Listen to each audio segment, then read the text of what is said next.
Welcome everybody. So I am back. So we're going to be doing a brand new movie review, and this is going to be for King Kong 1976. So if you see King Kong 1976 in the background of my videos, that's the movie that we're going to be talking today. And this movie is my personal favorite. This is the movie that I got introduced to when I was getting introduced into the King Kong franchise. And I didn't get introduced into the 1933 version, which is what Peter Jackson got introduced to, which made him want to remake that movie growing up later. And I like both versions of the movies. I think this one is just my favorite, just for the nostalgia purposes of it. Jessica Lange, Jeff Bridges are in this movie, as well as a few other really famous people. The monster effects in this film are fantastic. I think the people that did the creature effects for this film are some of the best, because this is before CGI. This is before, any of the current visual effects that we have now. They used a lot of practical effects, especially for, the scenes where you see Kong reaching and grabbing Jessica Lange in some of the shots in this film. This movie is a lot more raunchy and a lot more comedic in a way than the previous movies, and I think that also makes a little bit of a turnoff for people that love the 1933 version. But if you're a fan of the 1933 version like myself, then you'll kind of give it a pass just because it's trying to do something new and different. This movie came out in 1976, and I don't know how well this movie was received back then.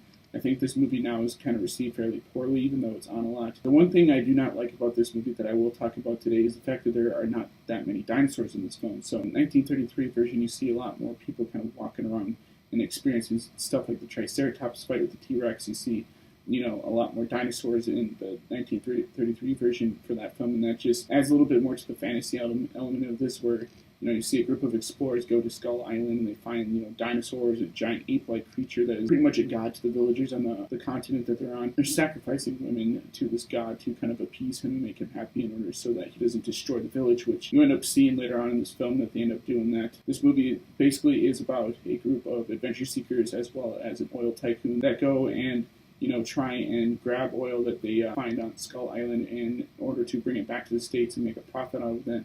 Meanwhile, they discover this giant ape-like creature that is descending upon the village, and it takes one of the members of their crew, and they eventually go out and try and save her. This leads to an instance where they eventually make it back to the mainland, and you see that cool, classic shot now of King Kong climbing up on the World Trade Center building, which was something that I thought was pretty unique and pretty cool at the time. Little did I know that they did that before previously with the Empire State Building, and this is kind of an homage to that. And what a great homage that was, because some of the cool sequences in this were amazing. Like, you got these Apache-like helicopters coming in trying to target King Kong, and Kong slams one of them inside the building and, kind of gets a cool victory roar. There is one monster fight, and that's between King Kong and a giant snake-like creature, which just happens out of random. There's no explanation for it because you don't see any other creatures like this in the movie other than that. I'm sure there's probably like some behind-the-scenes stuff or some extra scenes that were cut out of this movie that kind of explained a little bit better.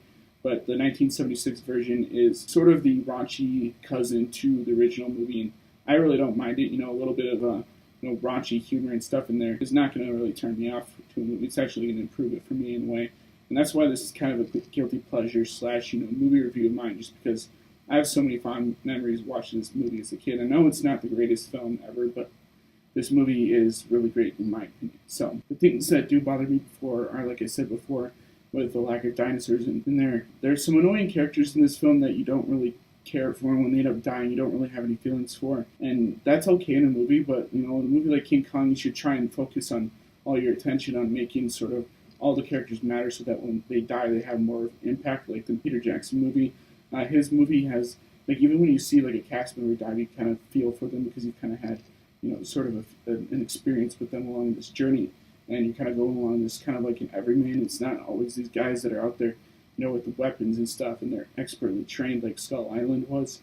It's these everyday type of characters that have things that they want to do in the future and stuff that you kind of go along for. And I really do like the dialogue in some of these scenes. I like the characters that are in these movies. Jessica Lange and Jeff Bridges are pretty much the only two characters that you really care about throughout most of the movies, and these two characters kind of steal the show in a way. Oil Tycoon character is kind of a little bit annoying. He's kind of like the standard bad guy fare. They later learn on is just doing this for the money, and he's not really actually doing it for, the fact that he actually cares about the creature on this island. Later on in the movie, you kind of see Kong destroy the village, and it's not as climactic as the 1933 version. It's a little bit more tame because Kong just falls into sort of a gas pit where they try and like tear gas Kong and sort of bring him back to the mainland. The show at the end of the movie is not as cool as the 1933 version, but I can forgive it because they're again trying to do something a little bit unique. And I think some of the costume design of this movie was done spectacularly well. And so yeah, I would give this movie about a B. I know it's not perfect by any stance, but this movie is definitely not bad.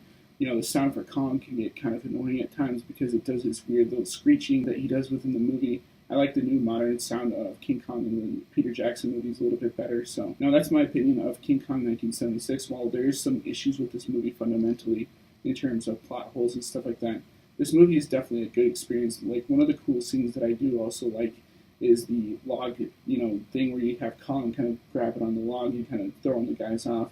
That was kind of brought back from the original movie. There's some kind of throwback stuff that they do for this film that are really cool and that I enjoy. And I like the visual effects where you see Kong kind of grabbing at Dawn, as she's called, and stuff. And see some of that technology put into play. And it's cool how they use the puppets mixed in with the large scale hands for Kong and stuff in this film. So there's definitely some fun to be had with this movie. It's definitely not a perfect movie by any chance, but if you go and just trying to enjoy a movie, this is definitely one that you would definitely enjoy. That is why I'm going to give that movie a B minus. I think this movie deserves that. I think this movie deserves a lot more recognition than it's gotten in the past. I know it's probably not as well known as some of the other movies, but I definitely did enjoy this. So hope you guys enjoy this review for King Kong 1976. I hope it explains sort of my viewpoints of it. I know I probably didn't touch along like a lot of the stuff that happened in the movie, but I want you guys to experience this again for yourself, since you can get this movie on Amazon for Blu-ray, and you kind of have to import it now. But I did that, and it's pretty fun to watch on Blu-ray. So hope you guys like this movie review. And as always, guys, if you want to see more in the future, please rate, comment, subscribe. I'll see you guys next video. Thanks.